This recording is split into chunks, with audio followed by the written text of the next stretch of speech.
नहमदहु व नुसल्ली अला रसूलिल करीम अम्मा बाद फ़अऊज़ु बिल्लाहि मिनश शैतानिर रजीम बिस्मिल्लाहिर्रहमानिर्रहीम। सबक नंबर 2 सूरतुल बकरा आयत नंबर 1 खां वठी 10 ताईं। अॼु असीं इन जो तर्जुमो पढ़ंदासीं। बिस्मिल्लाहिर्रहमानिर्रहीम। शुरू अल्लाह जे नाले सां जेको तमामु महिरबान निहायत रहम करण वारो आहे। अलिफ लाम मीम।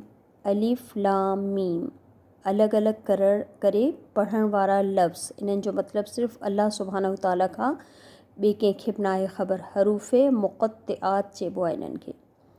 ज़ालिकल किताबु हीअ किताब ला रैब न आहे कोई शक न को शक फ़ीही इन में। ठीकु आहे, हीअ उहा किताब आहे जंहिंमें कंहिं क़िस्म जो बि शक न आहे। हुदन हिदायत आहे लिल मुत्तक़ीन तक़वा जिन माण्हुनि जे अंदरि तक़वा आहे, जेके परहेज़गार आहिनि, जिन जे अंदरि अल्लाह जो ख़ौफ़ आहे।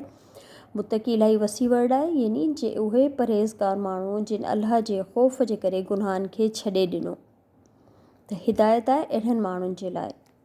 अल्लज़ीन, हाणे मुत्तक़ी केरु आहे उन जूं कुझु सिफ़तूं बयानु कयूं पियूं वञनि। अल्लज़ीन उहे माण्हू युमिनून जेके ईमान आणीनि था बिल ग़ैब बग़ैर ॾिठे, यानी उन्हनि कुझु बि ॾिठो न आहे पर हू ईमान आणीनि था।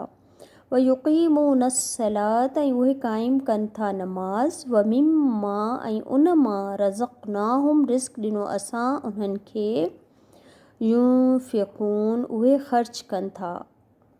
वल्लज़ीन ऐं उहे माण्हू युमिनून ईमान आणीनि था बिमा उज़िल इलैक जेको कुझु नाज़िल कयो वियो तव्हांजी तरफ़, यानी नबी पाक खे अल्लाह ताला फ़रमाए रहिया आहिनि त उहे माण्हू जिन ईमान आंदो उन ते, यानी क़ुर ते जेको तव्हां ॾांहुं नाज़िल कयो वियो। वमा उज़िल में क़ब्लिक ऐं जेको नाज़िल कयो वियो तव्हां खां पहिरीं, यानी ज़बूर तौरात इंजील। वबिल आख़िरती हुम युक़िनून ऐं आख़िरत ते उहे यकीन रखनि था। उलाइक अला हुदम मिर रब्बिहिम इहे ई माण्हू आहिनि हिदायत ते पंहिंजे रब जी तरफ़ां। व उलाइक ऐं इहे ई आहिनि हुमुल मुफ़्लिहून जेके कामयाबु थियण वारा आहिनि, फलाह पाइण वारा आहिनि, आख़िरत जी कामयाबी हासिलु करण वारा आहिनि। त हिन में जेको ॿुधायो आहे मुत्तक़ीन जूं सिफ़तूं ॿुधायूं आहिनि त हीअ किताब हिदायत ॾींदी पर कंहिंखे जेके परहेज़गार, उहे माण्हू जेके बिन ॾिठे जिन ईमान आंदो, नमाज़ क़ाइमु कई, अल्लाह जी राह में ख़र्च कयो ऐं जेके क़ुर ते जिन ईमान आंदो ऐं क़ुर खां पहिरीं जेके किताबूं नाज़िल कयूं अल्लाह ताला उन्हनि ते ईमान आंदो, आख़िरत जी ॾींहं ते उन्हनि जो यकीन आहे। त अल्लाह ताला फ़रमाए थो इहे ई माण्हू आहिनि जेके कामयाबु थियण वारा आहिनि। हाणे ॿी कैटेगरी माण्हुनि जी। इन्नल्लज़ीन बेशक उहे माण्हू जिन कफ़रू कुफ़र कयो, यानी इनकार कयो, जेको कुझु नबी पाक आंदो उन जो इनकार करे छॾियो। सवाउन अलैहिम यानी बराबरि आहे उन्हनि ते अअंज़रतहुम तव्हां उन्हनि खे ढेॼारियो, अम लम तुनज़िरहुम या न तव्हां ढेॼारियो। पाण सल्लल्लाहु अलैहि वसल्लम खे अल्लाह ताला फ़रमाए रहिया आहिनि त अहिड़ा माण्हू जिन कुफ़र कयो उन्हनि खे तव्हां ढेॼारियो या न ढेॼारियो बराबरि आहे। ला युमिनून उहे ईमान न आणींदा।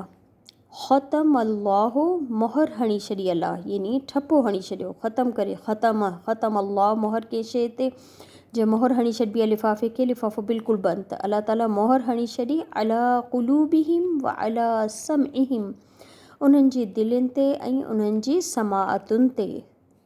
व अला अबसारिहिम ग़िशावतियूं ऐं पियल आहे पर्दो, उन्हनि जी अखियुनि ते पर्दो आहे, यानी कुझु बि नज़र नथो अचे। वलहुम अज़ाबुन अज़ीम ऐं उन्हनि जे लाइ छा आहे अज़ाब तमामु घणो, तमामु वॾो। वमिनन नासी ऐं माण्हुनि मां मई यक़ूलू जेके चवनि था आमन्ना असां ईमान आंदो बिल्लाही अल्लाह ते, व बिल यौमिल आख़िर ऐं आख़िरत जे ॾींहं ते, वमा हुम बिमुमिनीन हक़ीक़त में इहे ईमान वारा न आहिनि, हक़ीक़त में इहे मोमिन न आहिनि, यानी बज़ाहिर त चई रहिया आहिनि त असां ईमान आंदो पर हक़ीक़त में अल्लाह ताला फ़रमाए रहिया आहिनि त इहे इन्हनि ईमान न आंदो, इहे मोमिन न आहिनि। युख़ादिऊन अल्लाह उहे धोखो ॾेई रहिया आहिनि अल्लाह खे, वल्लज़ीन आमनू ऐं उन्हनि खे जिन ईमान आंदो।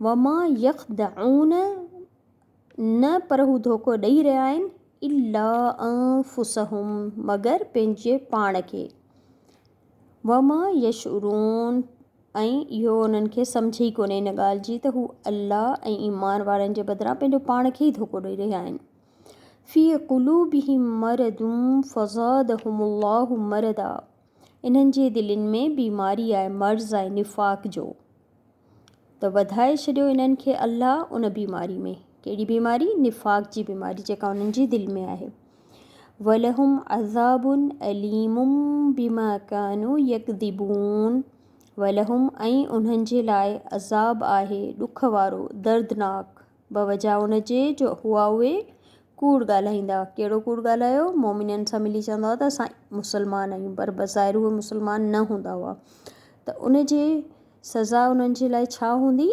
उन्हनि खे अलाह ताला उन्हनि जे कूड़ ॻाल्हाइण जी वजह सां दर्दनाक अज़ाब ॾींदो सुभानक अल्लाहुम्मा व बिहम्दिक अशहदु अन ला इलाहा इल्ला अंत अस्तगफिरुक व अतूबु इलैक अस्सलामु अलैकुम व रहमतुल्लाहि व बरकातहू।